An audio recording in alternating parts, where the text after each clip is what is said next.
Maganda rin mga bossing, sa naghahanap dyan ng SUV 7-seater automatic transmission na diesel engine and same time low mileage. Ito highly recommended mga bossing. Ford Everest Titanium 2017 model, naka R20 Goodyear yung kanyang tires mga boss, naka all disc brake and naka power tailgate mga boss. Oh, pakita natin. And same time naka power seat din to. So ang mileage lang na ito mga bossing is 27,000 kilometer. Yan. So sa mga interesado, kuta natin ng bahagya. Babaha lang natin to mga boss. Then discuss na natin mga bossing. Oh. Makinis to mga bossing. Kulay na ito, sunset red.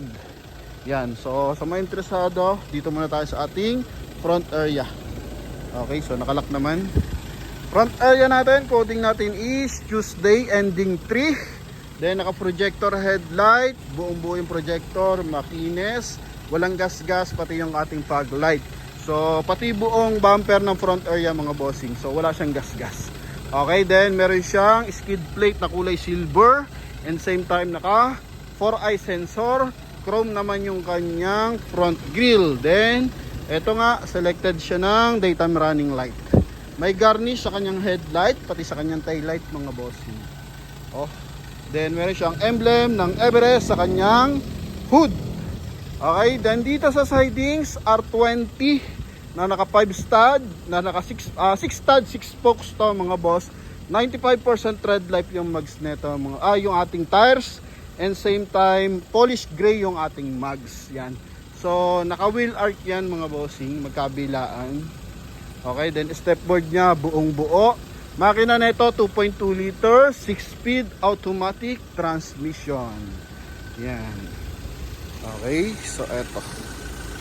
Then eto mga bossing, ang pinaka-issue niya lang, eto lang mga boss. So, yan. So may crack yung kanyang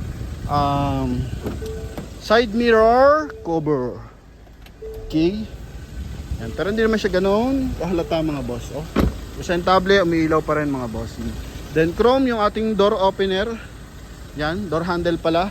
Then, eto mga boss, yung ating rain visor. Silver naman yung ating roof rail.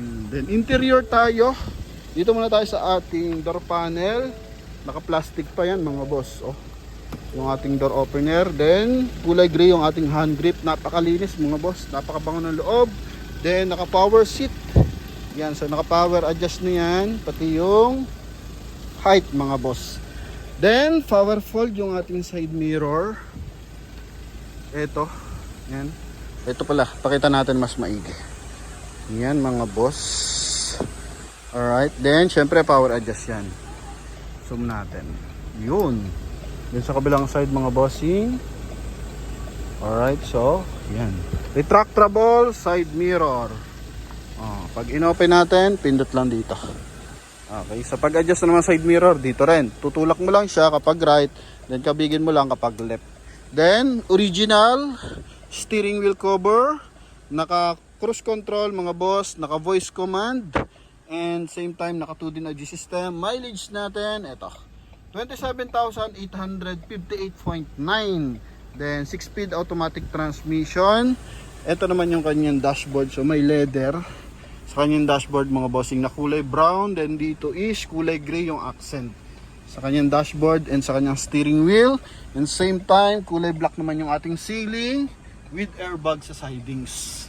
Okay, bukod sa dashboard, so may airbag sa sidings. And same time, eto, yun oh, naka sunroof siya mga boss. Yun. Yan mga boss. Okay, so if ever nagusto nyo sariwang hangin, yan, pwede mga boss. Close nyo lang. Din yung pag-close ng ceiling niya dito. Yan. So, 2 pindot mga boss. Okay. Yan. Dito naman lagayin lang ng eyeglasses. Yan. Then dito is sun visor with mirror. Magkabilaan yan. Okay. Ito. Yan. Then, dito naman tayo sa second row. Pero before that, eto muna. Armrest with secret pocket. Yan o, malalim yan mga boss. Then, center console, meron siyang lagay ng bottle water holder. Sa ilalim naman yung ating charging station. Yan, meron siyang USB port. Then dito tayo sa ating second row. Ito mga boss. So door panel, walang gas-gas kahit sa mga ilalim. Okay, then ganda ng kanyang button, unlock and non-door lock mga boss. Nasa kanyang speaker. Then dito may switch din ng aircon mga boss for second row. Yan, good for 7-seater to. Armrest with ano to, cup holder. Yan. So as in presentable kasi all leather na kulay beige yung ating interior, yung ating upuan. Then eto yung ating ano mga boss, garnish sa tail light. Then naka built-in reverse parking camera with reverse parking sensor. So 4i reverse parking sensor natin mga boss. So nagbibigay yan ng guide sa driver para at least maiwasan ang collision. Titanium. So ang sunod dito yung top of the line Titanium Plus na 4x4. Then ang price nila pala dito mga bossing is 985, pero sa atin mga bossing makukuha mo lang to sa halagang 925 kasama yung transfer of ownership with original mileage 27,000 km. Then eto naka power fold yung upuan natin sa likuran. Okay, with 12 volt socket.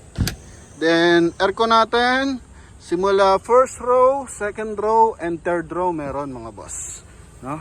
Yan. Then easy lang ang pag-close. Pindot lang. Aircon natin mga bossing, walang kaduda-duda. Ang lakas magtubig mga boss. Yan. Ito lang pinaka-additional niyang issue. 2 piraso. Ito pala. Yung isa pala, dumi pala yan. Then ito, kabilang side. Oh. Even yung leader niya mga boss, wala mga punit. Magandang pagkakagamit. Yun nga kasi 27,000 mileage lang.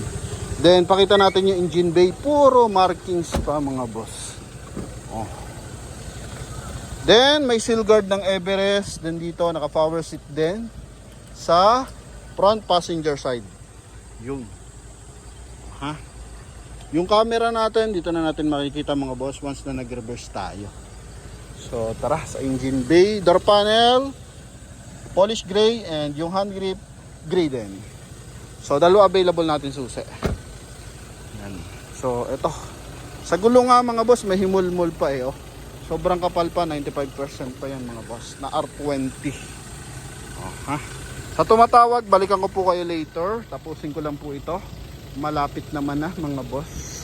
Patungo na kami sa engine bay ng ating Ford Everest Titanium na ang presyo lang is 925.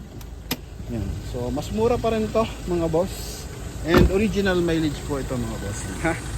Yan. Then ito yung ating engine bay. Pakita ko sa inyo. Kumpleto sa markings to. Kapain ko lang ha mga boss. Maganda dito is meron siyang hydraulic assist. Yan.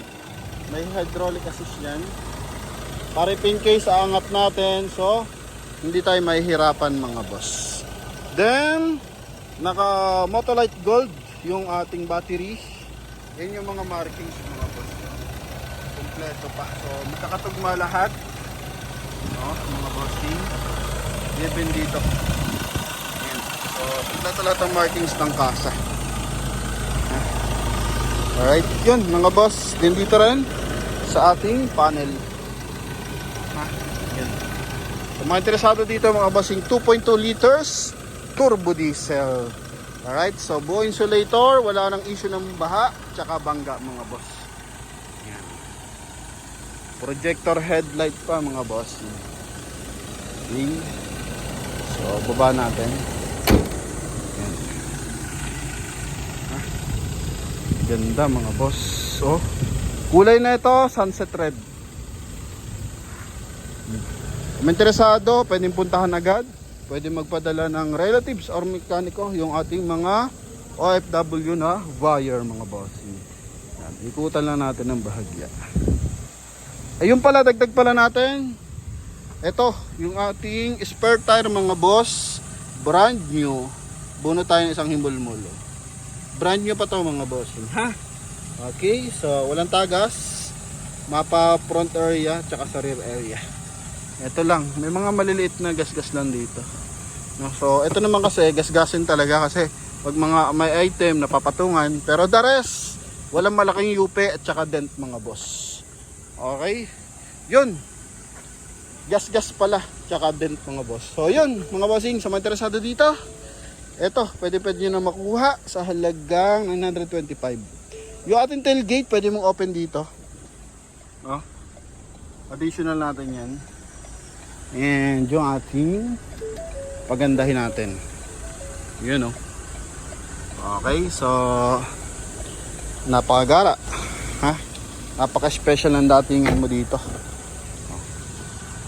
Alright, so yun lang mga boss. Sa mga interesado, tawag na sa ating contact number na nasa screen. And comment mo na kung saan lugar mo ito napanood mga boss. Thank you very much sa lahat na nangangarap. Suportahan natin mga boss. Sa may mga pambili na. So tawag na mga bossing. Baka interesado kayo dito. And yun nga, laki pala ng hydraulic assist na ito dito mga boss.